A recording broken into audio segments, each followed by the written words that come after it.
नमस्कार। आज के इस ई कंटेंट में आप सभी का स्वागत है। मैं रविंद्र कुमार बादल, सहायक आचार्य समाजशास्त्र, राजकीय स्नातकोत्तर महाविद्यालय बारा में आप सभी का स्वागत करता हूँ। बच्चों, आज हम लोग समाजशास्त्र के सिद्धांत के अंतर्गत एक नया अध्याय शुरू करने जा रहे हैं, जिसका नाम है सामाजिक नियंत्रण, प्रकार एवं साधन। इसके बारे में हम लोग विस्तार से अध्ययन करेंगे। तो प्रारंभ करते हैं। बच्चों, सामाजिक नियंत्रण की अवधारणा समाजशास्त्र में उतनी ही मौलिक और महत्वपूर्ण है जितनी सामाजिक व्यवस्था और समाजीकरण की अवधारणाएं हैं।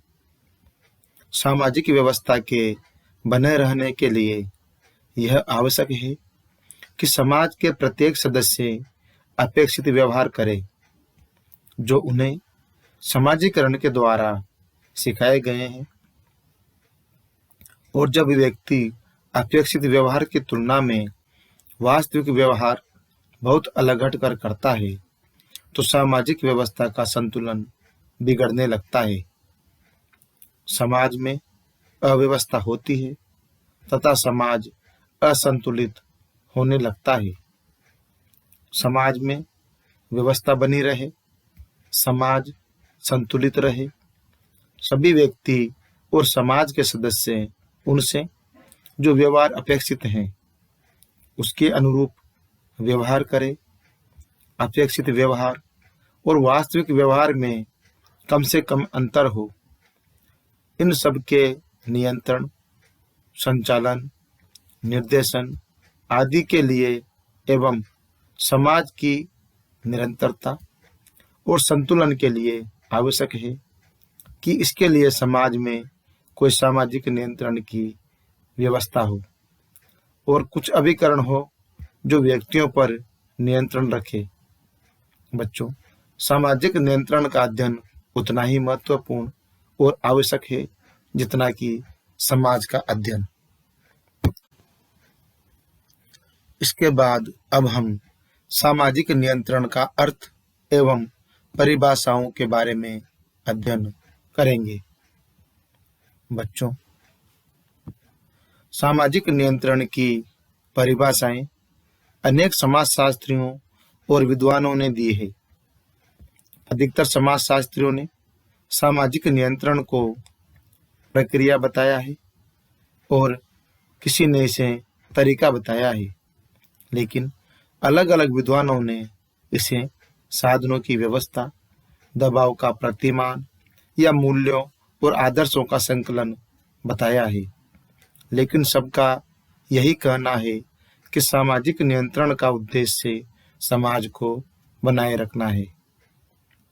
अब हम विभिन्न परिभाषाओं का अध्ययन करेंगे और यह निष्कर्ष निकालने का प्रयास करेंगे कि सामाजिक नियंत्रण का समाजशास्त्रीय अर्थ वास्तव में क्या होता है।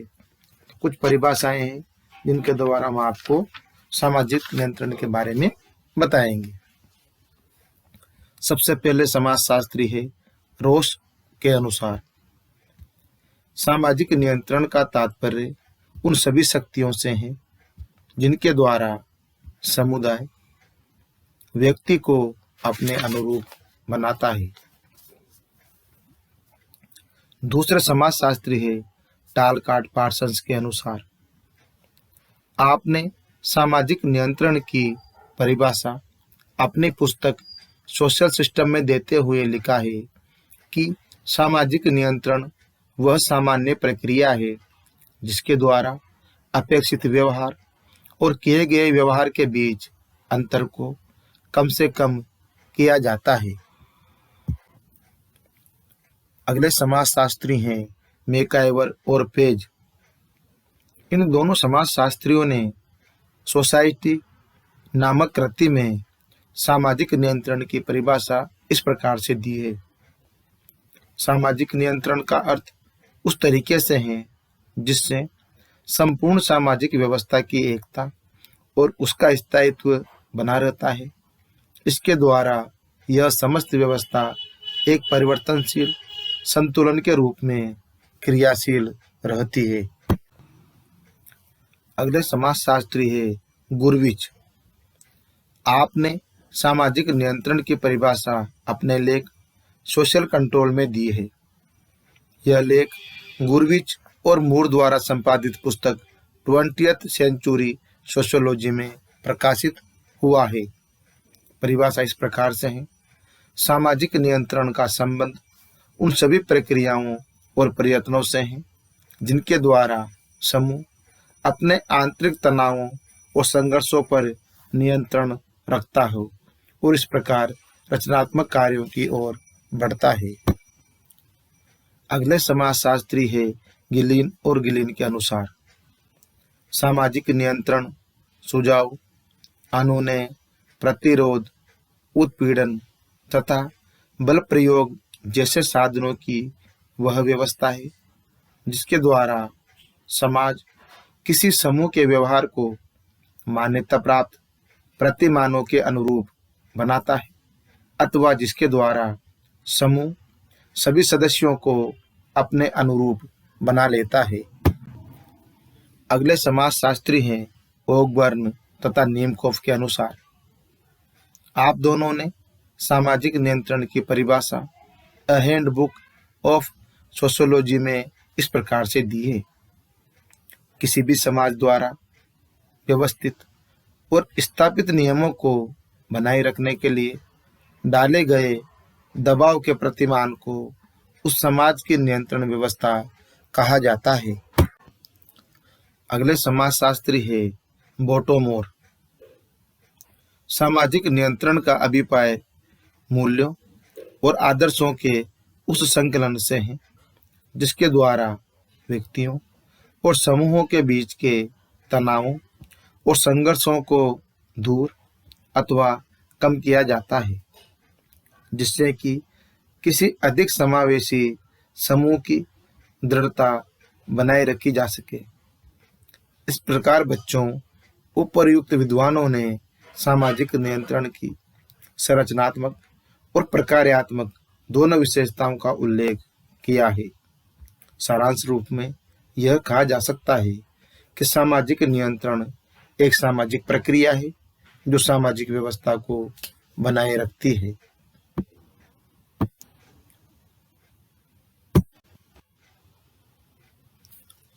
इसके पश्चात अब हम सामाजिक नियंत्रण के स्वरूप अथवा प्रकार के बारे में अध्ययन करेंगे। बच्चों, समाज की व्यवस्था, संगठन, एकीकरण, संतुलन आदि के लिए यह आवश्यक है कि समाज के सभी सदस्य परस्पर अपेक्षित व्यवहार के अनुसार सामाजिक उत्तरदायित्वों तथा कर्तव्यों को पूरा करें।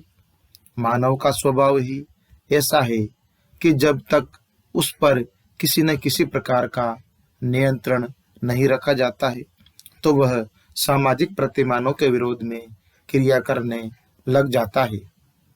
बच्चों, सभी समाजों में व्यक्ति और समूहों पर सामाजिक नियंत्रण रखने के लिए कोई न कोई व्यवस्था अवश्य होती है और विभिन्न समाजशास्त्रियों, मानव शास्त्रियों तथा विद्वानों ने अपने अपने दृष्टिकोण से सामाजिक नियंत्रण के प्रकारों का वर्णन किया है। वो इस प्रकार से हैं। बच्चों, सामाजिक नियंत्रण का पहला प्रकार है चेतन और अचेतन नियंत्रण। कूले और बर्नार्ड ने सामाजिक नियंत्रण के दो स्वरूप बताए हैं अथवा दो प्रकार बताए हैं: चेतन नियंत्रण और अचेतन नियंत्रण। मूल्यों द्वारा सामाजिक नियंत्रण होता है। जब समाज के सदस्य समाजीकरण द्वारा मूल्यों, आदर्शों, व्यवस्था करने के तरीकों आदि को आत्मसात कर लेते हैं तो यह व्यक्ति के व्यवहार का समय समय पर अचेतन रूप से नियंत्रण करते रहते हैं। इस प्रकार से जो नियंत्रण होता है उसे कूले और बर्नार्ड ने अचेतन सामाजिक नियंत्रण की संज्ञा दी है। जैसे उदाहरण के रूप में सड़क पर बाहें चलना इसका एक उदाहरण हो सकता है। दूसरा, अचेतन नियंत्रण। सामाजिक जीवन में अनेक ऐसे अवसर आते हैं जब व्यक्ति को संस्थागत साधनों का चुनाव करना पड़ता है। व्यवहार करने से पहले सोचना पड़ता है कि क्या उचित है और क्या अनुचित। दैनिक जीवन में हर पल क्रिया करने से पहले निर्णय लेना पड़ता है कि क्या उचित है और क्या अनुचित। इस प्रकार व्यक्ति पर चेतन रूप से नियंत्रण तो रहता है। उसे कूले और बर्नार्ड ने चेतन सामाजिक नियंत्रण कहा है, जैसे जाति के बंधों, छुआछूत, ऊंच नीच, सामाजिक संबंधों के प्रतिबंध आदि। ये सभी सामाजिक नियंत्रण के उदाहरण होते हैं। दूसरा प्रकार है प्रत्यक्ष और अप्रत्यक्ष नियंत्रण। बच्चों, प्रत्यक्ष और अप्रत्यक्ष सामाजिक नियंत्रण के स्वरूपों या प्रकारों का वर्णन कार्ल मानहीम ने अपनी कृति मैन एंड सोसाइटी में किया है। प्रत्यक्ष सामाजिक नियंत्रण वह है जिसमें निकट के संबंधी या लोग, जैसे जो माता पिता, भाई बहन, मित्र, गुरुजन, पड़ोसी के प्रभाव के फलस्वरूप व्यक्ति पर नियंत्रण रखता है। इसमें आमने सामने का संबंध तथा लिहाज प्रभावशाली शक्ति होती है जो व्यक्ति पर नियंत्रण रखती है।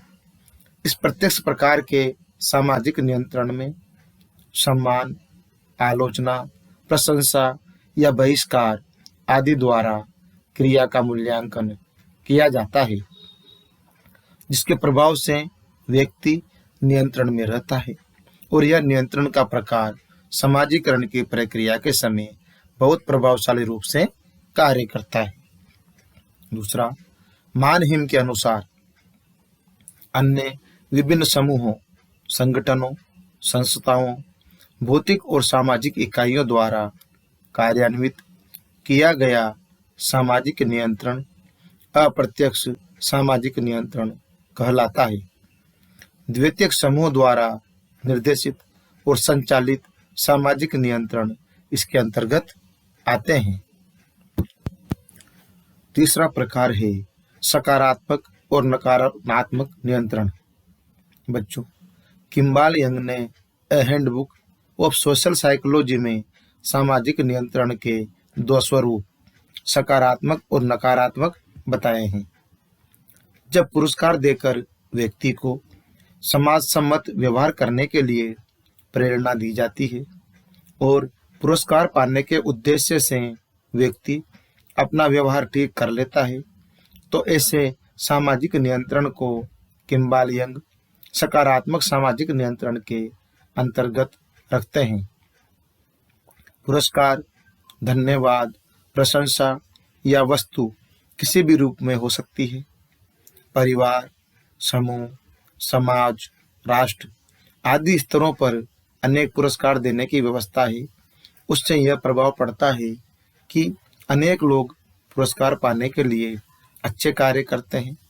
परीक्षा में प्रथम स्थान आने पर, खेल में जीतने पर तथा अनेक प्रकार के पुरस्कारों की व्यवस्था समाज में होती है। दूसरा है नकारात्मक सामाजिक नियंत्रण। नकारात्मक नियंत्रण में पुरस्कार के स्थान पर दंड की व्यवस्था होती है। दंड की प्रकृति अपराध की गंभीरता के अनुसार होती है। दंड का उद्देश्य लोगों में भय पैदा करना होता है कि भविष्य में वैसा अपराध करने की कोई हिम्मत नहीं कर सके। दंड, जुर्माना, कारावास या दोनों, या फांसी किसी भी प्रकार का हो सकता है। और आदिम समाजों में दंड दंडात्मक होता है, जो कि नकारात्मक सामाजिक नियंत्रण का ही एक उदाहरण माना जाता है। चौथा प्रकार है संगठित, असंगठित एवं सहज नियंत्रण। बच्चों, जॉर्ज गुरविच ने अपने लेख सोशल कंट्रोल, जो कि गुरविच और मूर द्वारा संपादित पुस्तक अ 20th सेंचुरी सोशियोलॉजी में सामाजिक नियंत्रण के प्रकारों, स्वरूपों तथा साधनों पर विस्तार से लिखा है। आपने अन्य विद्वानों द्वारा रचित सामाजिक नियंत्रण के विभिन्न प्रकारों की व्याख्या भी की है। आपका कहना है कि कोई भी सामाजिक नियंत्रण का प्रकार निम्नलिखित कोई भी तीन में से एक होता है: संगठित, असंगठित तथा सहज। गुरविच ने इनको निम्नलिखित रूप से व्याख्या की है। संगठित सामाजिक नियंत्रण उसे कहते हैं जिसमें अनेक अभिकरणों अर्थात एजेंसियों और नियमों द्वारा एक निश्चित सामाजिक संरचना के व्यक्तियों का व्यवहार नियंत्रित किया जाता है। इस नियंत्रण में प्रतीकात्मक तथा औपचारिक प्रतिमान होते हैं, जिनमें नियम समाहित होते हैं और वे संगठित होते हैं, जैसे परिवार, जाति, शिक्षण संस्था, कार्यालय आदि इसके उदाहरण हैं। इस प्रकार असंगठित सामाजिक नियंत्रण के अंतर्गत समाज के सांस्कृतिक प्रतीक और नियम आते हैं। लोकाचार, परंपराएं, सामाजिक प्रतिमान इसके उदाहरण हैं। गुरविच ने लिखा है कि कुछ सामाजिक नियंत्रण के साधन तथा अभिकरण उपर्युक्त दोनों स्वरूप में नहीं आते हैं, वे सहज सामाजिक नियंत्रण के स्वरूप हैं। इस प्रकार व्यक्तियों के अनुभव और उनकी आवश्यकताओं के अनुसार जो नियंत्रण किया जाता है वह सहज नियंत्रण का स्वरूप है। व्यक्ति स्वयं परिस्थिति के अनुसार अपने व्यवहार पर नियंत्रण रखता है। ऐसी परिस्थितियां होती है जिनमें जनरीति, संस्था या संस्कृति नियंत्रण की परिभाषा नहीं करती। सहज सामाजिक नियंत्रण परिस्थिति के अनुसार निश्चित होता है। पांचवा प्रकार है औपचारिक और अनौपचारिक नियंत्रण। बच्चों, औपचारिकता के गुण के आधार पर नियंत्रण के दो स्वरूप निश्चित होते हैं: औपचारिक और अनौपचारिक। औपचारिक सामाजिक नियंत्रण लिखित कानूनों के द्वारा किया जाता है। व्यक्ति अगर इन लिखित कानूनों का उल्लंघन करता है तो लिखित तथा निश्चित दंड के प्रावधान के अनुसार उसे दंड दिया जाता है। औपचारिक नियंत्रण से संबंधित अनेक बातें होती है, जैसे संबंधित संस्था, सत्ता, दंड की व्यवस्था, दंड देने की कार्रवाई का निश्चित स्वरूप, उल्लंघन करने वाले को पकड़ना, अपराध सिद्ध करना आदि। इसमें व्यक्ति अपराधी तब तक नहीं कहलाता जब तक कि उसका अपराध सिद्ध नहीं हो जाता। अनौपचारिक सामाजिक नियंत्रण, जैसा कि नाम से स्पष्ट है, इसमें कोई औपचारिकता के गुण अथवा लक्षण नहीं होते हैं। समूह अपने कल्याण के लिए अनौपचारिक नियंत्रण का विकास कर लेता है। इसका संबंध अधिकतर प्राथमिक समूह तथा समाज से होता है, जिसमें व्यक्ति अपना अधिक समय व्यतीत करता है। जनरीतियां, प्रथाएं, लोकाचार, नैतिकता, धर्म, जनमत आदि इसके उदाहरण कहलाते हैं। छठा प्रकार है सत्तावादी और लोकतांत्रिक नियंत्रण। बच्चों, लिएपियर महोदय ने अपनी पुस्तक थ्योरी ऑफ सोशल कंट्रोल में सामाजिक नियंत्रण के दो स्वरूप बताए हैं: सत्तावादी तथा लोकतांत्रिक। जब जनसामान्य की इच्छाओं के विरुद्ध शक्ति का प्रयोग किया जाता है तो वह सत्तावादी नियंत्रण कहलाता है। यह नियंत्रण समाज के प्रचलित नियंत्रण के साधनों और स्वरूपों के विरुद्ध होता है। निरंकुश, तानाशाह, स्वेच्छाचारी शासक, एकाधिपत्य, सत्ताधारी शासक आदि इस नियंत्रण का प्रयोग करते हैं। लोकतांत्रिक नियंत्रण में जनता का विश्वास प्राप्त किया जाता है। इस नियंत्रण में जनता का बहुमत महत्वपूर्ण होता है। प्रजातंत्रीय देशों में लोकतंत्रीय नियंत्रण होता है। यह नियंत्रण एक प्रकार से व्यक्तियों द्वारा व्यक्तियों के और व्यक्तियों पर होता है। लोकतांत्रिक नियंत्रण के प्रमुख साधन वार्तालाप, सामाजिक प्रोत्साहन, ऐच्छिक आज्ञाकारिता, अनुनय आदि कहलाते हैं। सातवां प्रकार है पुरस्कार एवं दंड द्वारा नियंत्रण। बच्चों, गिडिंग्स महोदय ने पुरस्कार और दंड दो स्वरूप सामाजिक नियंत्रण के बताए हैं। ये दोनों प्रकार कुछ कुछ किम्बाल यंग द्वारा बताए गए सामाजिक नियंत्रण के स्वरूप सकारात्मक और नकारात्मक से मिलते जुलते हैं।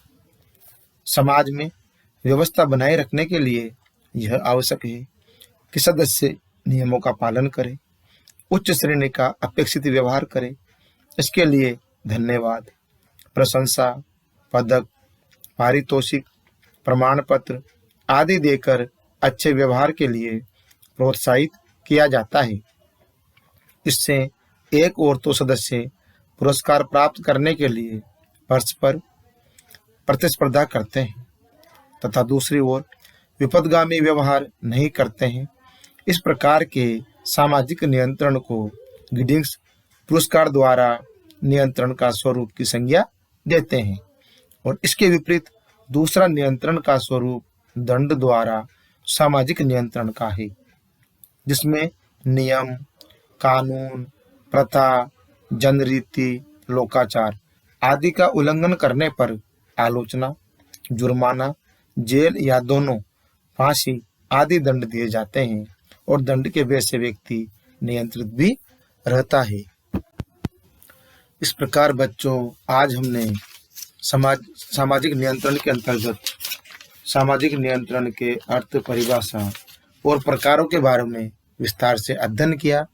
आपको जरूर समझ में आया होगा। सभी को धन्यवाद।